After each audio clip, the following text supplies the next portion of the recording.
DSK 103,2 FM. DSK 103,2 FM. Inilah ajang selanjutnya. Ajang selanjutnya.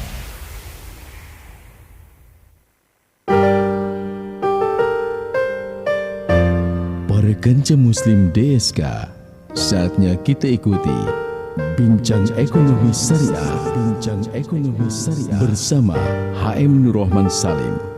Selamat mengikuti.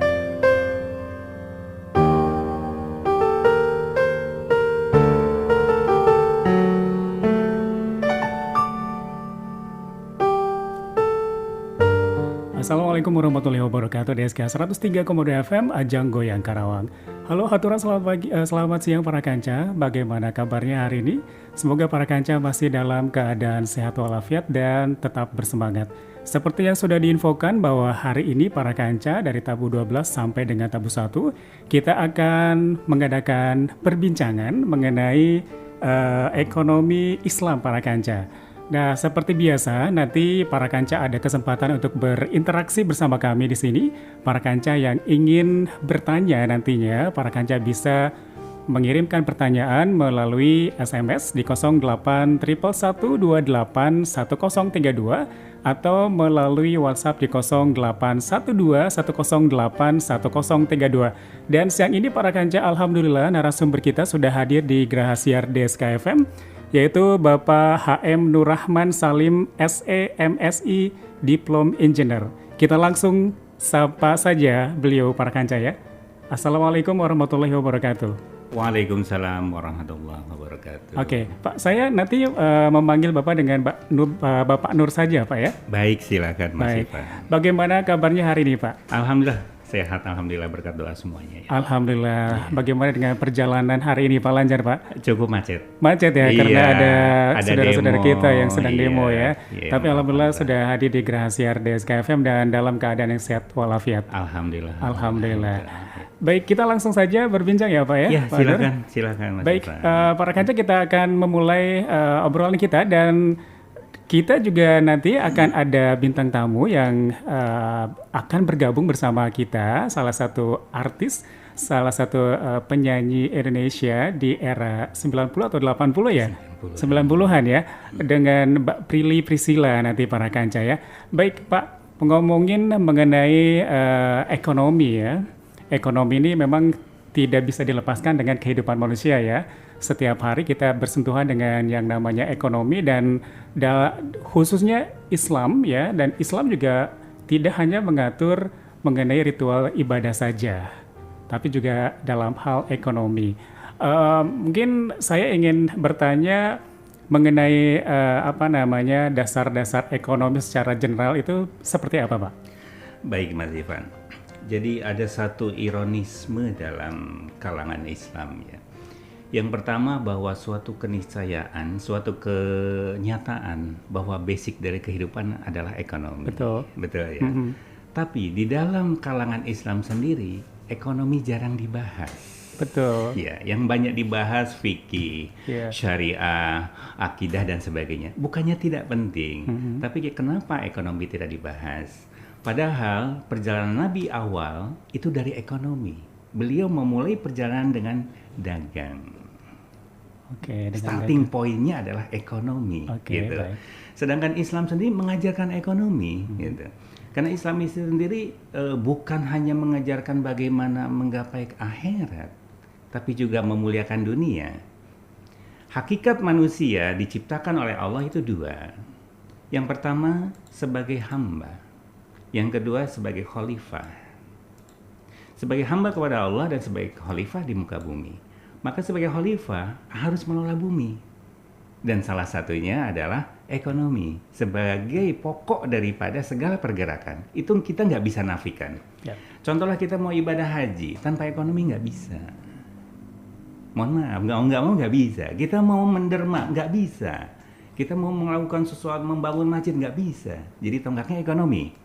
Tapi memang kenapa ekonomi kok jarang dibahas? Nah, untuk itulah mungkin saya secara pribadi tertarik untuk membahas di ekonomi ini, begitu. Nah, kenapa pilihannya ekonomi Islam? Bahwa Islam itu diturunkan bukan untuk umat Islam. Islam itu diturunkan untuk umat manusia. Rahmatan lil alamin. Rahmat buat alam. Ya. Islam bagi saya sendiri bukan suatu pilihan, tapi suatu keniscayaan. Saya analogikannya begini. Saya membuat perusahaan. Harus ada 3 komponen. Yang pertama, harus ada objek, ada perusahaannya. Yang kedua, harus ada pelaksana, karyawan, staff dan sebagainya. Dan yang ketiga, harus ada sistem, harus ada rule di situ. Nah, bahkan Allah dalam penciptaan langit dan bumi ini, gitu, membuat 3 juga, gitu. Satu, objeknya adalah bumi. Yang kedua, pelaksananya adalah manusia, dan juklaknya atau sistemnya adalah Islam. Jadi Islam itu juklak, juknis. Sehingga dibahasnya bukan hanya mengenai fikih akidah, bukan, tapi semuanya dibahas di situ. Ya, daripada ekonomi, daripada hubungan suami istri dan sebagainya. Nah, kembali kepada ekonomi, ada suatu ironisme di negara kita yang mayoritas, tapi akhirnya secara ekonomi menjadi minoritas. Betul. Gitu. Itu adalah fenomena yang memang harus kita bahas, yang harus kita lakukan. Begitu. Ironis sekali, karena kita mempunyai banyak sumber daya manusia. Bagi saya sendiri, sepanjang dalam karir bisnis saya, bahwa modal utama itu bukan finansial, tapi manusia. Kenapa logikanya? Karena finansial itu yang menciptakan manusia. Tidak bisa manusia diciptakan secara finansial. Maka dalam membuat finansial, manusianya kita harus buat, gitu. Secara mental, secara psikis, secara psikologis, dan secara knowledge. Mungkin dari sana Mas Ivan, berawal itu filosofi ekonominya ya. Dari sana nanti akan berkembang, akan masuk kepada dunia bisnis, dagang, rumah tangga. Karena ekonomi sendiri masuk kemana ranah mana saja. Bukan hanya ekonomi adalah bisnis, tidak. Semua juga dalam rumah tangga. Demikian mungkin. Baik.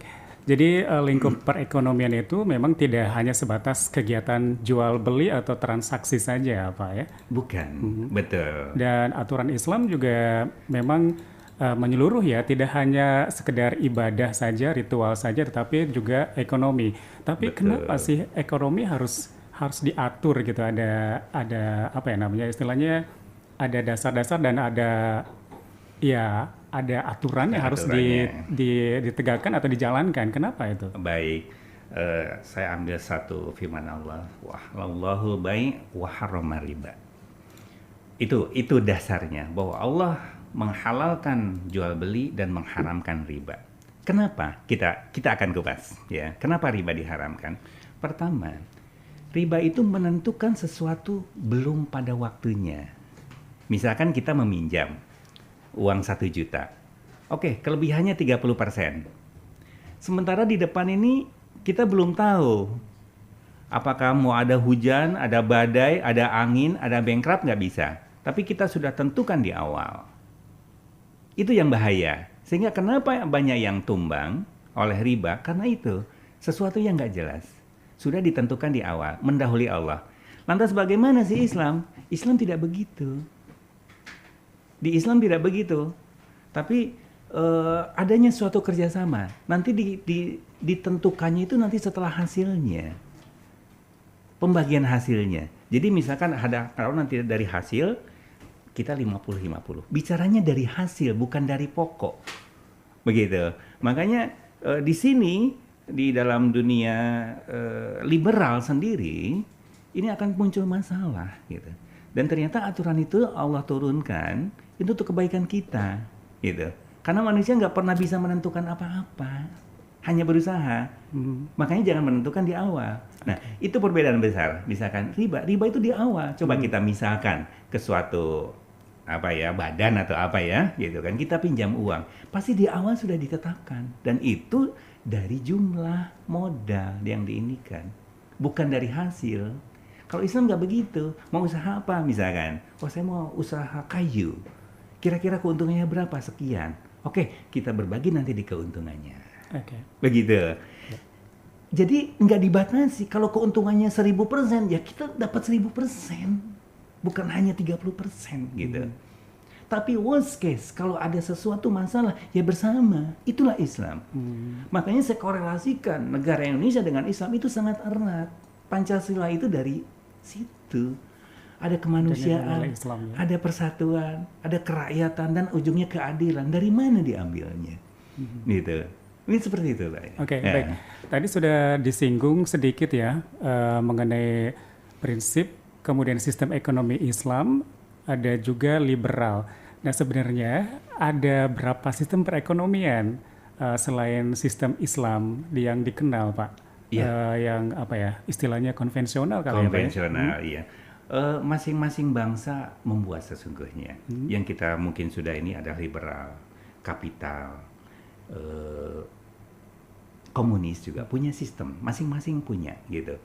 Tapi ada satu karakter yang sama di antara mereka yang di luar Islam, itu ingin memenangkan mereka, bukan berbagi. Jadi kalau yang udah besar untuk membesarkan yang besar. Ekonomi komunis membesarkan komunis. Tapi kalau ekonomi Islam itu memuliakan manusia. Manusia semuanya sama. Makanya dalam jual beli tidak dibatasi harus dengan muslim, tidak. Semuanya sama. Semuanya sama, bisa dilakukan. Nah itu. Jadi beberapa itu setiap bangsa ada. Cuma yang kita kenal sekarang itu 3 yang sedang merajai ya. Dan Islam sendiri belum menguasai. Kemarin Muhammad Yunus di mana, Pakistan atau mana sempat muncul itu. Dan itu berhasil ya. Cuma memang hantamannya kuat. Hantamannya kuat. Saya sering sampaikan di beberapa forum gitu ya, bahwa memang kita sendiri memang diplot untuk tidak berkembang. Orang khawatir kalau Islam berkembang, gitu. Karena apa? Pemerataan, gitu. Ada komunis yang ingin pemerataan, tapi bukan seperti itu Islam pemerataannya. Kalau komunis itu sama rasa sama rata. Kalau Islam persamaannya itu dalam hak, gitu. Jadi kalau orang yang menanam 1000, ya dapat sesuainya dengan itu. Yang 100 sesuai. Kalau kapitalis enggak, yang besar harus menang begitu. Mungkin itu ya. Ya, baik. Kalau dibandingkan yang sekarang di Indonesia yang dijalankan itu sistem apa, Pak? Kapitalis. Iya, artinya kalau kapital itu finansial ya. Jadi orang yang punya uang yang menguasai. Itu kapital identiknya. Baik. Betul ya? Iya. Dan tidak bisa dipungkiri kita merasakan akibat dari sistem kapitalisme ini ya. Dan sebenarnya kita punya potensi SDM banyak mungkin ya, Muslim terbesar di dunia gitu ya. Betul. Lantas kenapa sistem ekonomi Islam ini tidak bisa atau belum diterapkan secara sempurna di Indonesia, Pak? Betul. Ada beberapa hal faktor ya. Mungkin orang yang berjuang di sana banyak. Cuma pertama, banyak kendala, banyak yang tidak suka sehingga akan dijaga. Yang kedua, atas keterceberaian kita sehingga dalam menegakkan ekonomi Islam sendiri agak susah, begitu. Nah, apalagi kita dimulai dari atas, kita tumbang dulu, gitu. Sehingga apa yang harus kita mulai adalah dari bawah, dari grassroots. Ya. Kita mengutip daripada firman Allah, innallaha la yughayyiru ma biqaumin hatta yughayyiru ma bi anfusihim. Bahwa Allah tidak akan merubah nasib suatu kaum sebelum kaum tersebut merubah individunya, bi anfus ya, merubah individu. Jadi kita harus merubah individunya dulu, satu-satu dulu. Sehingga nanti kaumnya akan berubah gitu. Nah, bagi saya sendiri ini bukan masalah idealisme ya atau ideologi Islam yang ingin diinikan, bukan. Tapi isinya memang benar-benar kemanusiaan dan keadilan dalam Islam tersebut. Begitu Mas Evan. Baik. Para kanca, sekali lagi apabila para kanca ada pertanyaan, silakan para kanca bisa kirimkan melalui SMS di 0811 28 1032 atau melalui WhatsApp di 0812 108 1032. Baik, Pak Nur, kita istirahat dulu sejenak ya. Iya, silakan. Dan setelah itu kita akan lanjutkan perbincangan kita siang hari ini para kanca. Halo, Assalamualaikum. Waalaikumsalam. Ini dengan siapa? Maaf. Rika. Anaknya Ibu Wati ya? Iya, alamat lengkapnya di mana? Dusun Tegalwaru, Desa Mekarsari, Ya. Kecamatan Cikaum, Subang. Tahu ya, Ibu Wati sakitnya sakit apa sih? Paru-paru Tegawaru. Terus apakah betul sudah mengkonsumsi madu hitam pahit Prima Herbal? Ya udah kan dirokok dulu, ketahuan kena paru-paru, nggak usah berobat jalan, mending kasih madu hitam pahit. Nah, setelah minum madu hitam pahit Prima Herbal, mendingan ya. Ya, Sekarang badan gimana, Mbak? iya agak mulai gisik badannya. Sudah nggak batuk lagi ya, Mbak? Kalau bangun pagi batuknya lama banget. Ini mah enggak, bangun biasa aja, paling batuk sedikit. Terima kasih ya, Mbak, untuk informasinya. Itulah salah satu pengguna madu hitam pahit Prima Herbal yang telah sembuh. Jangan biarkan penyakit Anda terus bersarang di tubuh Anda. Minum madu hitam pahit Prima Herbal. Madu hitam pahit Prima Herbal bisa Anda dapatkan di Radio DSK FM, Jalan Veteran R4, Gading Elok, Johar, Karawang, atau di toko obat Eng Siutong, Jalan Tuparev nomor 186, Teluk Jambe Timur, Karawang. Hati-hati, barang tiruan. Madu hitam pahit yang asli bertanda cap Prima Herbal. Seiring perkembangan kemajuan teknologi dunia, seolah dunia dalam satu genggaman. Dan kini, Radio DSK 103,2 FM menjawab tantangan dengan menghadirkan PT Berita Radio DSK, sebuah perusahaan media digital online terbaru yang independen dan terintegrasi. Resmi berdiri dan hadir Agustus 2020 melalui portal berita radiodsk.com di bawah jaringan Berita Radio Network yang memiliki jaringan media lokal di seluruh Indonesia yang menyajikan beragam informasi menarik dan khas melalui beberapa portal berita. Dengarkan Kilas Berita di ajang kondang Kopi Dangdut Karawang setiap hari jam 6 pagi. Klik sekarang juga portal berita radiodsk.com, media digital online yang menghadirkan berita dan informasi yang independen menjadi yang terdepan dengan kualitas terpercaya. Berita radiodsk.com. 103,2 FM Berita Suara Karawang.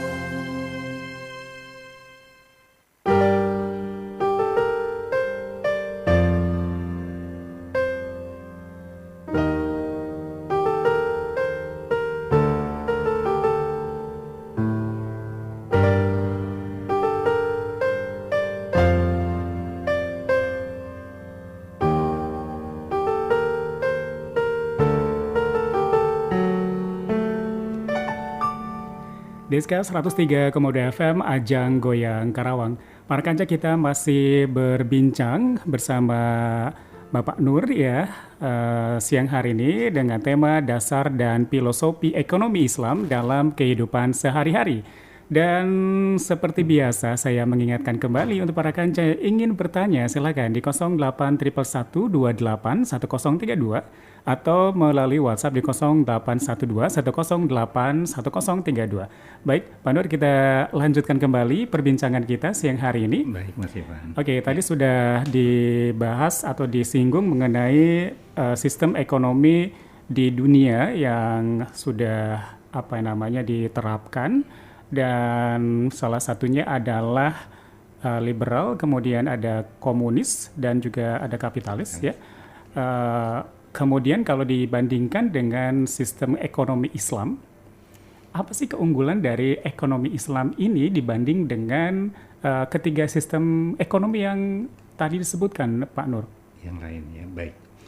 Jadi inti daripada ekonomi Islam adalah satu, keadilan. Itu. Bukan hanya pemerataan tapi keadilan. Adil itu adalah menempatkan sesuatu pada tempatnya. Atau adil sama rata itu berbeda berarti? Beda. Ya? Kalau adil itu sesuai dengan porsinya. Sesuai dengan porsinya. Kalau sama rata itu sama. Oke. Nah, misalkan begini, saya dikasih warisan gitu ya, anak-anak yang nomor 1, 2, 3, 4 terus yang kecil. Itu kalau sama rata berarti harus dibagi rata, gitu ya. Tapi kalau adil itu sesuai dengan ininya, begitu. Karena saya kecil maka lebih kecil. Karena kemampuannya kecil, begitu, ataupun dalam itu. Jadi adil dan sama rata beda.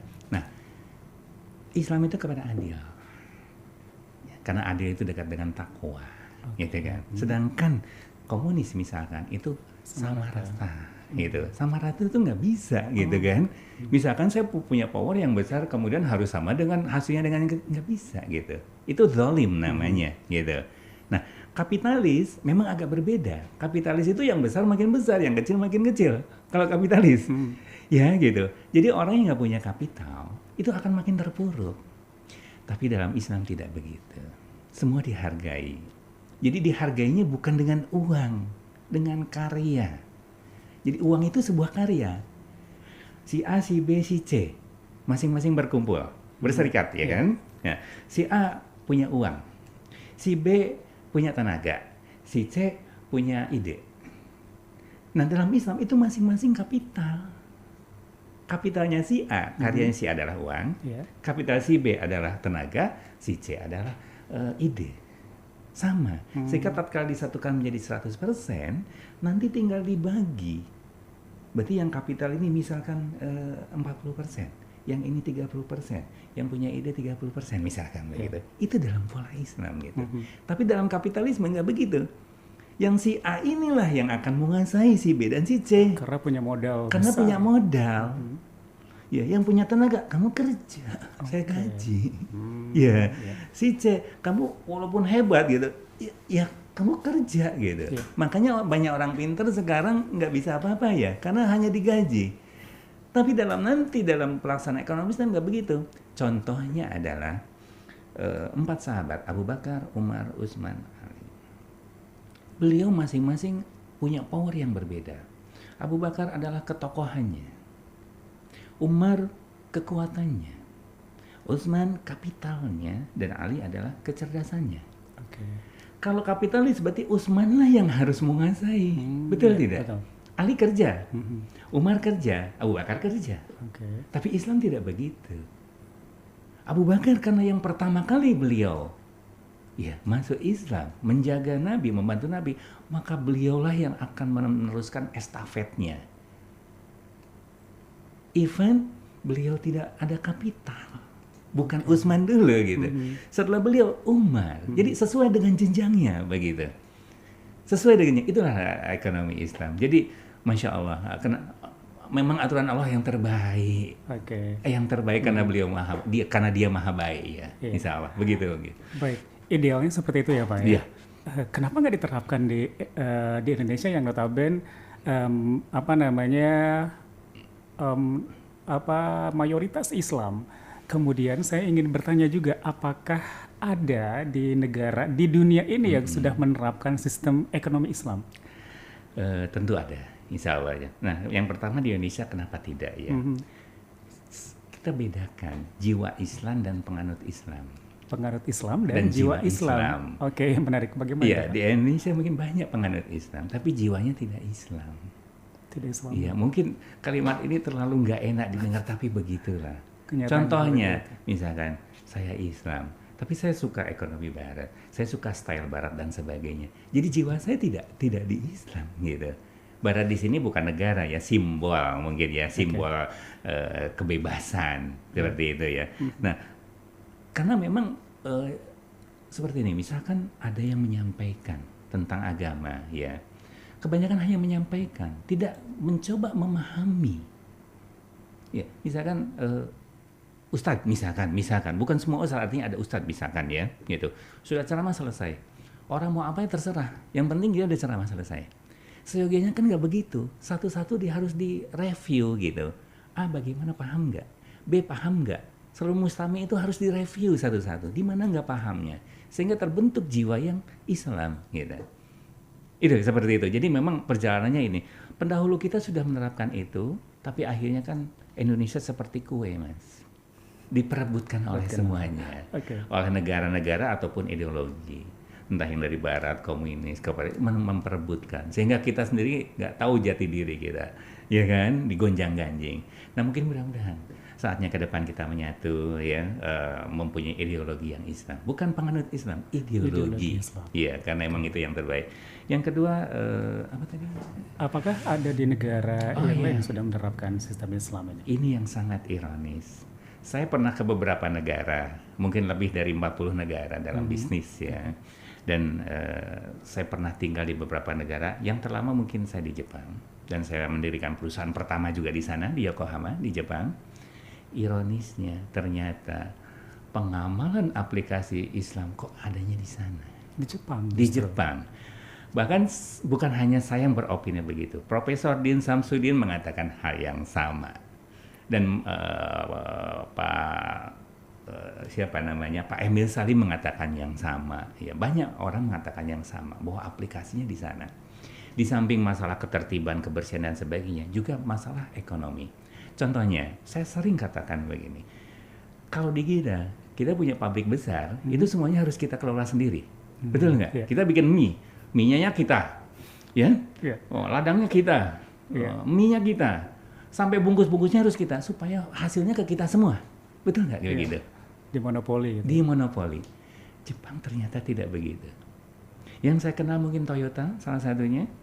Toyota itu nggak ada pabrik gitu. Hanya suatu brand dan perakitan. Semua komponennya itu diserahkan kepada masyarakat untuk mendirikan perusahaan, akhirnya dikasih tender sehingga masing-masing berdiri. Dari yang terkecil baut, ban dan sebagainya. Di sini banyak ada Aisin Takaoka, di sini ada, kemudian beberapa di sini juga ada di sekitar Bekasi itu. Itu pembuat suku cadangnya, gitu. Ya. Nah, jadi semuanya akan merasa hidup, gitu. Bukan hanya kerja kan? Yang tadi saya jelaskan itu. Jadi mereka itu bukan kerja buat Toyota, bukan. Tapi mereka mandiri membuat baut sendiri, dijual ke Toyota. Beda membuat sebagai karyawan atau dengan membuat sendiri, beda. Begitu. Sehingga komponen itu sudah selesai semua, dikirimkan ke pabriknya, ke Komitate namanya, Yeah. baru dirakit. Dan brand, keluarnya adalah brand Toyota. Nah, itu ironis sekali gitu. Dan terus terang aja saya bermimpi untuk mengaplikasikan itu di Indonesia. Dan alhamdulillah sesungguhnya pendahulu kita Muhammad Hatta sudah menerapkan itu dalam koperasi. Beliau juga belajarnya ternyata dari Jepang. Oke. Ya, hanya saja rintangannya memang banyak yang tadi itu permasalahannya ya. Oke. Sebetulnya kan kalau begitu kan memanusiakan manusia kembali, ya kan. Jadi yang besar pun nggak merasa besar. Saya ada itu karena kamu loh. Saya ada karena kamu loh, gitu kan. Sehingga keakuannya nggak ada gitu. Seperti itu mungkin contohnya ya. Salah satu negara. Di negara lain juga ada tapi tidak begitu mencolok. Tapi yang paling mencolok di Jepang.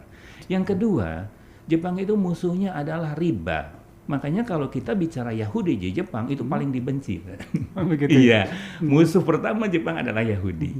Yudayajin kalau orang sana nyebutnya, Yudayajin. Itu orang Yahudi. Jadi ternyata bukan hanya Islam yang musuhnya Yahudi. Kalau di Islam kan jelas ya, di Al-Quran sudah dijelaskan. Itu musuh yang nyatanya kita gitu. Ternyata mereka juga musuh. Jadi ada beberapa persamaan. Musuh utamanya itu penerapan ekonomi itu dan sebagainya. Jadi samping hal-hal yang lain secara budaya mungkin mereka tidak melakukan ya. Tapi Allah memunculkan secara ekonomi adanya di sana. Khusus ekonomi ya. Mungkin secara ibadah mungkin di Mekah ya. Atau negara Timur Tengah dan sebagainya. Atau di Mesir ya, tapi secara ekonomi, kenapa munculnya di sana? Itu juga luar biasa kekuasaan Allah. Ya, dasar-dasar ekonomi Islamnya justru diterapkan oleh negara yang bukan Islam. Non-Muslim ya. Oke. Makanya tadi bilang Ironis, ya. bukan pemeluk Muslim, tapi soulnya Muslim gitu ya. Oke, baik. Menarik sekali perbincangan kita siang hari ini dan para kanca tentunya saya ingatkan kembali yang ingin bertanya silakan langsung saja dikirimkan di 0811281032 dan 0812108132. Pak Nur, kita jeda sesaat ya. Baik, Kita akan ya. lanjutkan perbincangan kita setelah yang satu ini.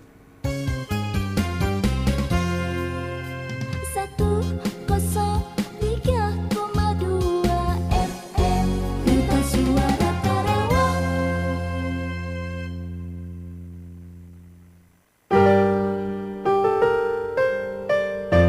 Bincang Ekonomi Syariah, Bincang Ekonomi Syariah bersama HM Nur Rahman Salim.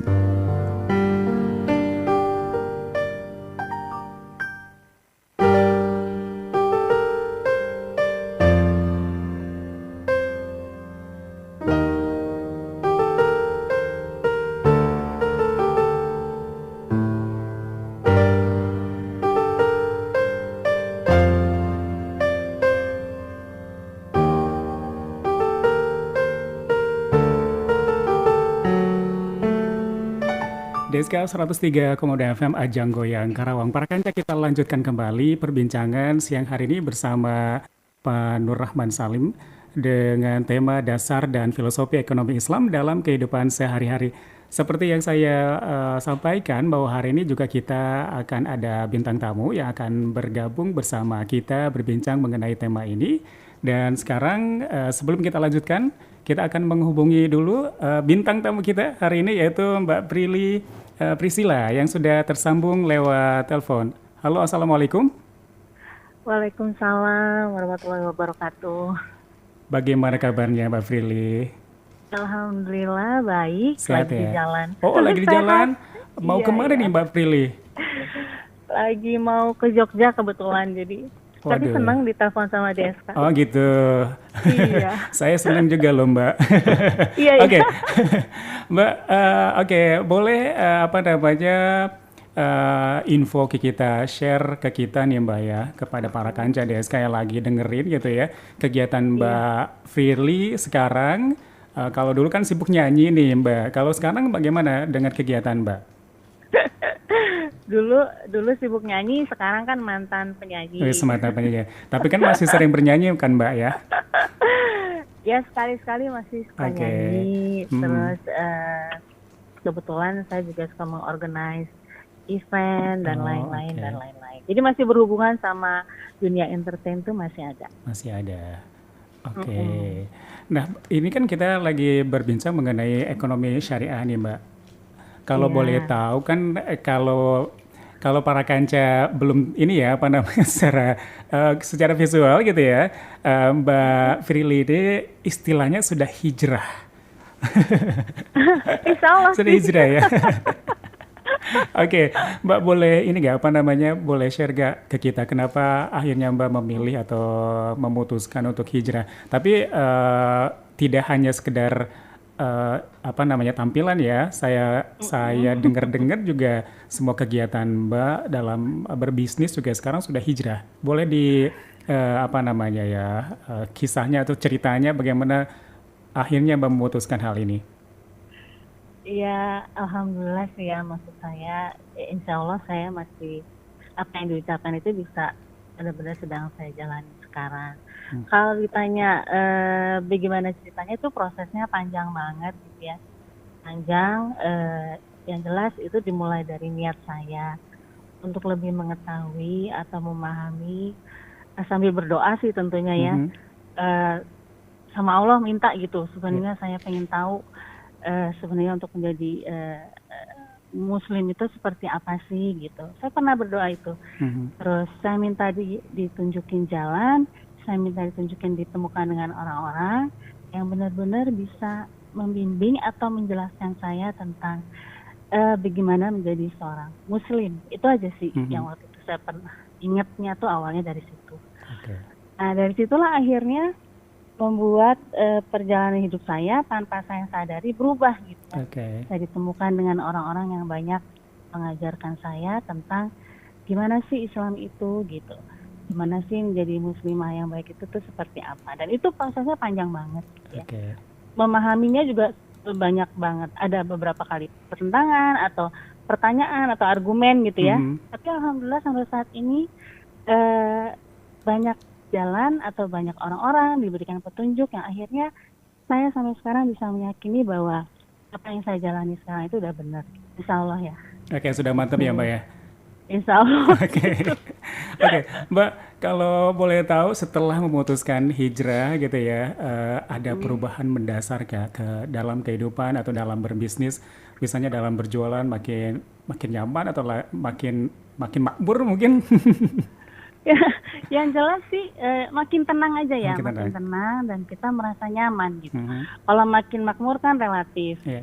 Tapi yang jelas semua proses itu saya jalanin dengan benar-benar memaknai banyak tentang Islam secara keseluruhan gitu ya, dari segi perilaku, dari segi secara banyak hal lah yang akhirnya itu merubah saya tanpa saya sadari menurut saya ya. Iya. Itu menurut orang-orang. Tapi yang jelas proses itu benar-benar bukan proses yang mudah menurut saya sih ya. Oke.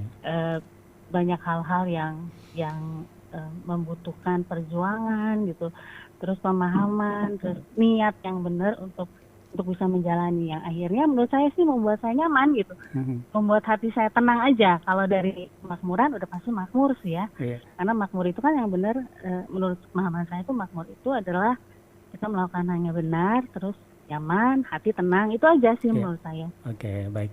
Tapi Mbak, pada awal Mbak memutuskan untuk berubah, pasti ada ketakutan, Mbak, ya kan? Itu bagaimana caranya menghadapi ketakutan? Istilahnya kan dari zona nyaman gitu ya, kemudian beralih ke hal-hal yang baru mungkin, Mbak. Atau mungkin Iya, ada iya. ketakutan, aduh takut kehilangan klien, takut kehilangan apa, kesempatan karena sudah berubah, bagaimana, Mbak? Enggak sih, saya nggak pernah takut dengan perubahan karena saya hijrah gitu ya istilahnya ya. Karena pada saat saya berdoa itu memang saya udah, kalau bahasa kasarnya udah mual gitu, udah mulai males saya udah enek nih gitu ya, Oke. misalnya gitu ya. Kayaknya bukan ini yang saya mau gitu. Oke. Sampai saya berdoa itu kan berarti saya memang niat meminta gitu. Mhm. Sampai alhamdulillah sampai sekarang sih saya nggak pernah merasa dibebani gitu ya, nggak pernah merasa menyesal. Walaupun di setiap proses perjalanan itu untuk merubah atau kita memahami segala sesuatu yang baru kan nggak gampang ya. Mhm. Misalnya dari sisi A pindah ke sisi B itu kan nggak gampang. Justru itu saya berusaha mendalami, berusaha mengerti, memahami, akhirnya menjalankan pelan-pelan, itu aja sih. Oke, oke. Kalau begitu mungkin ada hal yang ingin disampaikan dari pengalaman, experience Mbak Prilly kepada para kanca DSK. Ini sebenarnya kan saya lagi membahas tentang ekonomi Islam gitu ya, Iya. ekonomi syariah nih. Saya mau nanya nih, kebetulan ada narasumber kan di Betul, situ yang iya. mungkin bisa menjelaskan ya. Ya, Saya mau tanya, Assalamualaikum Pak Nur. Waalaikumsalam warahmatullahi wabarakatuh. Saya tuh agak sedikit memahami tentang ekonomi Islam. Yang saya tahu tuh cuman sekarang ini yang lagi banyak ini kan tentang riba gitu ya, masalah di bank, riba, nggak boleh riba dan lain-lain. Nah saya mau tanya tentang saya sebagai seorang perempuan gitu ya, mewakili perempuan deh, mewakili ibu-ibu. Boleh nggak ini? Jadi agak keluar sedikit dari, tapi kan ekonomi Islam kan harusnya nggak cuma di bank aja ya, iya. benar nggak Pak? Betul ya. Benar ya? Betul. Jadi ini kebetulan, ini kesempatan banget saya mau tanyanya begini. Banyak sekali dalam rumah tangga itu kan banyak masalah ya. Faktor utama itu kan keuangan. Nah seringkali kan bapak-bapak nih, misalnya bapak-bapak nih udah memberikan kewajibannya kepada istri. Terserah deh pokoknya, pendapatan saya sekian. Suka nggak suka, disukain aja gitu misalnya Pak. Cukup nggak cukup, dicukupin gitu. Nah yang saya mau tanya, kalau misalnya itu nggak cukup, terus istrinya berusaha mencari pinjaman dan lain-lain gitu. Nah namanya pinjaman itu kan selalu ada embel-embelnya ya Pak ya, misalnya bunga atau apa gitu. Nah, tapi ini kan untuk kebutuhan rumah tangga yang memang pada saat ini seringkali dibutuhkan gitu kan. Biasa tuh ibu-ibu suka kayak gitu tuh Pak dilemanya tuh. Nah menurut Bapak ini itu gimana ya Pak ya, itu secara keseluruhan itu mewakili ekonomi Islam atau boleh apa enggak atau salah apa gimana tuh Pak Nur? Betul. Baik, Mbak Prilly atau Bu Prilly? Mbak boleh, Bu Prilly Mbak juga Prilly boleh ya. Pak. Saya ingat Mbak Prilly itu dulu artis 80-90-an ya. Gitu, luar biasa terkenal. Ya. Menjawab pertanyaan tadi, ada yang menarik. Tadi ada tawadu ya Mas Ivan ya. Iya. Ya. Itu pertanyaan itu persis jawabannya dengan jawaban Ustadz Abdul Somad sebetulnya ya. Masya Allah gitu kan. Tadi iya, cuma masalah. mengenai tadi nafkah dan sebagainya ya. Nah, sebelum saya menjawab panjang lebar, saya akan kembali kepada basicnya. Kita membahas ke sana basicnya sendiri, tadinya memang kita sudah agak menyimpang. Tadi sudah dibahas oleh Mas Ivan bahwa Islam itu pemeluk ya, ideologinya tidak gitu kan. Ideologi kita sendiri kan yang dianut itu kan kadang budaya dan sebagainya. Dalam Islam, hak kewajiban istri itu sudah jelas. Dan hak kewajiban suami itu juga jelas, gitu. Allah sangat memuliakan seorang wanita melalui Islam ini. Contohnya, kalau kita mau menikahi wanita harus dikasih mahar. Iya. Itu kan suatu kemuliaan. Nah, mahar di kita murah, Mbak Prilly gitu. Kalau di Mekah itu mahar jarang yang murah gitu. Dulu aja kalau dirupiahkan Rasulullah saat meminang Khadijah itu berapa miliar gitu. Itu kan Kalau sebuah. di sini nanti dibilang matre, Pak. Nah, inilah karena memang mindsetnya beda. Sebetulnya memuliakan begitu ya. Sebetulnya Betul. dimuliakan. Itu startupnya saja dalam pernikahannya, dalam meminang istilahnya sudah dimuliakan. Tentu kesananya juga hak istri adalah memperoleh kenyamanan, pendidikan, ya, kemudian nafkah, begitu. Itu haknya istri sudah. Karena laki-laki itu ar-rijalu qawwamuna 'alan nisa, pemimpin fungsinya. Fungsinya itu ya melindungi, mendidik dan sebagainya gitu. Hanya saja mohon maaf, pernikahan di kita kebanyakan didasari oleh hawa nafsu. Itu biangnya tadinya. Bukan dalam membina keluarga yang bagus, tapi hawa nafsu yang mungkin bisa dikatakan cinta gitu kan. Padahal saya nggak setuju itu bukan cinta. Cinta itu perlu waktu dalam membuktikannya. Setelah ada kesetiaan, kesabaran dan sebagainya, cinta kan gitu. Sekarang anak KBG, I love you cinta gitu. Kok murah banget cinta gitu kan ya. sangat tidak apa namanya ya, bermakna sekali gitu. Nah, kan makanya dalam Islam itu tujuannya adalah sakinah, mawadah, warahmah. Gitu. Sakinah adalah bentuknya yang akan dituju, mawadah adalah cinta, warahmah adalah sayang. Ya, sakinah bisa hilang, mawadah bisa hilang, tapi warohmah nggak hilang. Misalkan saya dengan istri, misalkan ya gitu, waktu dulu bahenol dan sebagainya kan, kemudian setelah tua bahenolnya hilang, ya mawadahnya hilang, tapi warohmahnya nggak hilang, tetap aja sayang gitu ya. Gitu. Nah, kembali kepada pembahasan tadi itu karena starting pointnya, Bu. Sehingga kesininya akhirnya pada nggak jelas gitu loh, termasuk dalam nafkah dan sebagainya ya, pembagian tugas. Pembagian istri adalah di rumah, mengurus rumah tangga, kepala rumah tangga kan. Kalau suami itu kepala keluarga, kan jelas di situ ya. Sudah jelas sekali kan gitu. Ya, suami adalah figur, sedangkan yang ngurus istri. Jadi bukan istri itu enak saja, enggak. Harus cuci pakaian, mendidik anak, gitu, hordeng dan sebagainya. Itu juga untuk kepuasan suami. Sehingga suami pada saat pulang kerja merasa enak, nyaman. Itulah Islam gitu.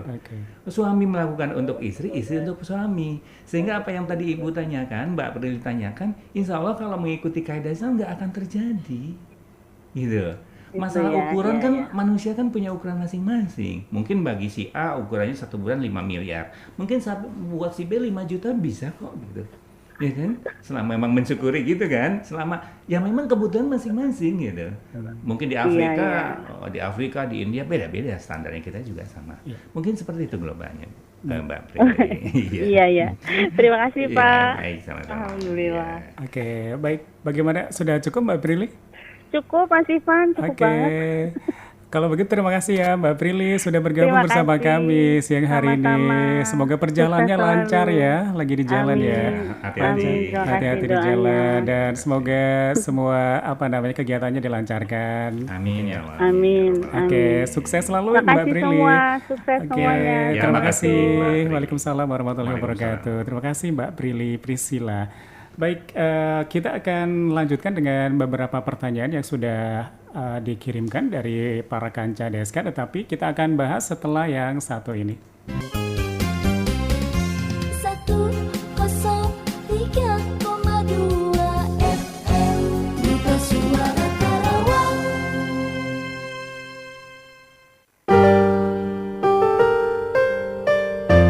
Bincang Ekonomi Syariah,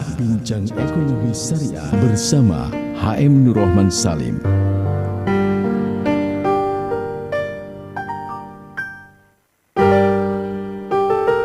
DSK 103,2 FM Ajang Goyang Karawang. Kita masih bersama dalam perbincangan dasar dan filosofi ekonomi Islam dalam kehidupan sehari-hari bersama Bapak Haji Muhammad Nur Rahman Salim, SE MSI, Diplom Engineer.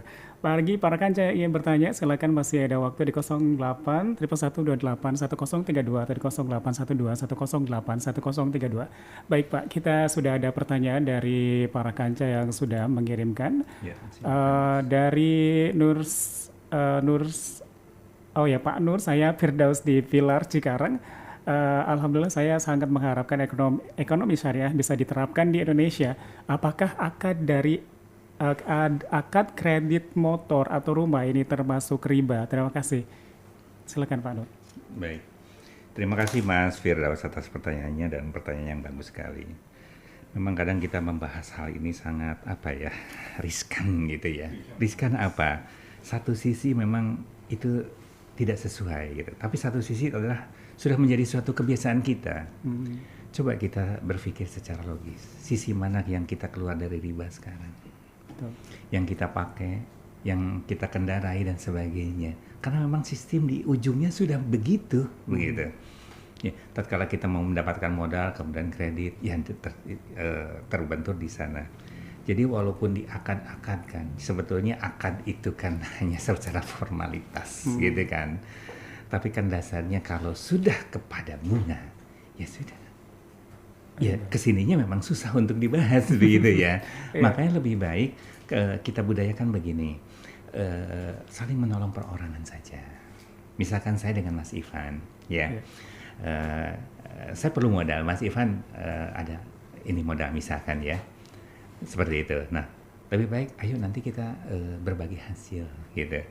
Tapi dalam Islam yang menanam uang itu nggak boleh diam Pak, harus aktif. Itu bedanya, salah satu bedanya ya.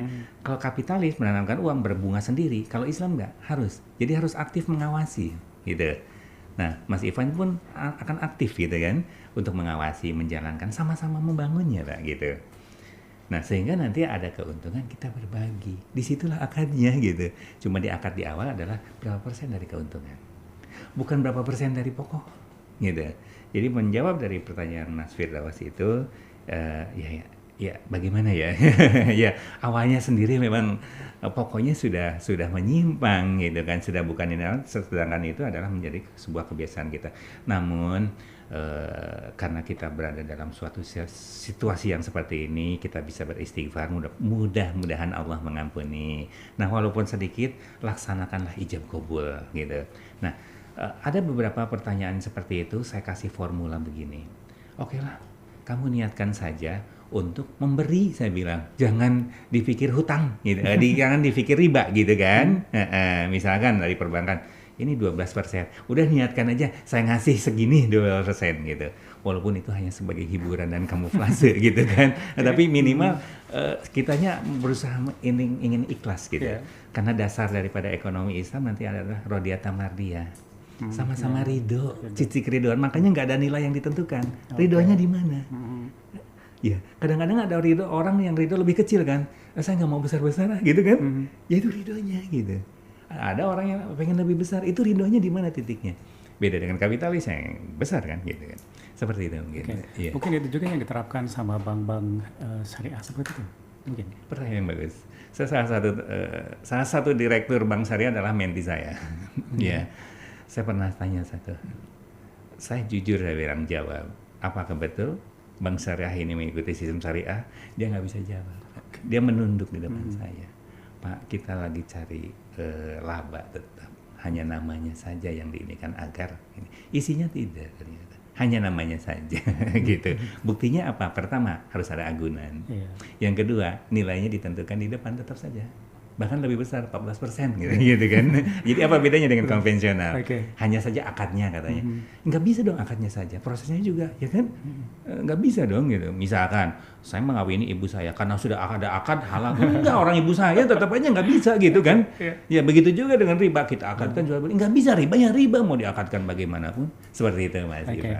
Ya, baik, aduh sebenarnya masih banyak sekali pertanyaan yang ingin saya sampaikan. Kemudian ada beberapa pertanyaan dari para kanca juga yang sebenarnya tadi sudah dibahas ya, sudah ada jawabannya. Iya. Tapi sayang sekali karena waktunya terbatas Masya nih Pak. Allah, Masya Allah. ya, insya Allah lain Iya, waktu ya. Kita lain waktu selesai dan dulu. mungkin minggu kedua kalau nggak salah Pak ya, kita akan bertemu kembali. Iya, iya. Oke, iya, baik Pak. betul. Yang terakhir yang ingin disampaikan sekaligus kesimpulan dan closing statement mungkin Pak, silakan. Closing statement dari saya adalah wa ta'awanu 'alal birri wat taqwa wa la ta'awanu 'alal ismi wal udwan. Marilah kita sama-sama bekerja sama, merakit ya, menyatukan perekonomian ini menjadi sesuatu yang kekuatan yang besar untuk menuju jalan yang baik. Karena dimanapun berjamaah atau menyatu itu akan lebih kuat daripada terpecah, daripada tercerai-berai begitu. Maka marilah kita bersatu, jalinlah silaturahmi gitu kan. Kemudian cobalah muamalah dengan yang terdekat dulu, jangan ke yang jauh-jauh. Ada tetangga kita punya warung, ayo. Itu salah satu ekonomi syariah. Ya, karena yang jauh juga harus pakai bensin. Ya sudah, yang dekat aja dulu deh gitu kan. Kita saling bantu di situ. Mungkin itu ya dari hal-hal yang kecil Mas Ivan ya. Baik, terima kasih Pak Nur. Sayang sekali karena perbincangan siang hari ini kita harus akhiri karena terbatas waktu Pak Nur ya. Terima kasih atas semua yang disampaikan. Tentunya akan sangat menambah wawasan dan insight untuk kita dan juga para kanca yang ada di rumah. Semoga bermanfaat tentunya. Amin, amin. Para kanca, kita akhiri bincang ekonomi syariah siang hari ini dengan tema dasar dan filosofi ekonomi Islam dalam kehidupan sehari-hari bersama narasumber Bapak Haji Muhammad Nur Rahman Salim, SE MSI, Diplom Engineer. Dan kita tutup para kaca, saya Ivan bersama produser Ajang Tegita Noviana undur pamit mengaturkan di Sayang-Sayang Duta Suara Karawang. Billahi taufiq wal hidayah. Wassalamualaikum warahmatullahi wabarakatuh. Permios. Para kanca muslim DSK, telah kita ikuti Bincang Ekonomi Syariah, Bincang Ekonomi Syariah bersama HM Nur Rahman Salim. Sampai jumpa di lain tema.